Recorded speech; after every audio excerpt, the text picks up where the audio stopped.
রাজধানী ঢাকা কলেজ এবং ideal college শিক্ষার্থীদের মধ্যে সংঘর্ষের ঘটনা ঘটেছে। সায়েন্স ল্যাবরেটরি সহ আশপাশের এলাকায় যান চলাচল বন্ধ হয়ে যায়।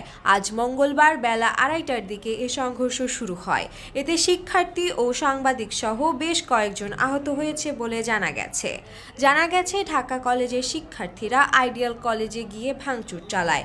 এ ঘটনায় সায়েন্স ল্যাব মোড়ে আইডিয়াল কলেজের কয়েক হাজার শিক্ষার্থী জড়ো হন। এতে সায়েন্স ল্যাব সহ এলাকায় যান চলাচল বন্ধ হয়ে যায়। এ বিষয়ে নিউ মার্কেট থানার ভারপ্রাপ্ত কর্মকর্তা মহসিন উদ্দিন বলেন, আমরা ঘটনাস্থলে উপস্থিত আছি।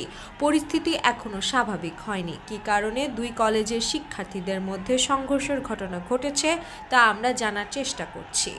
প্রসঙ্গত, এ ঘটনায় শিক্ষার্থী ও সাংবাদিক সহ বেশ কয়েকজন আহত হয়েছেন।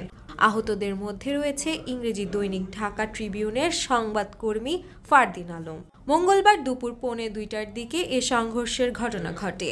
এ ঘটনার লাইভ সম্প্রচারণ করছিলেন ঢাকা ট্রিবিউনের junior multimedia journalist Fardin Alam. এ সময় শিক্ষার্থীদের ছোড়া ইট এসে তার মাথায় লাগে। সঙ্গে সঙ্গে রাস্তায় লুটিয়ে পড়েন তিনি।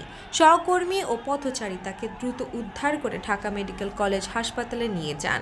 সেখানে তাকে প্রাথমিক চিকিৎসা দেওয়া হয়। তার অবস্থা আশঙ্কামুক্ত বলে জানিয়েছেন চিকিৎসকরা।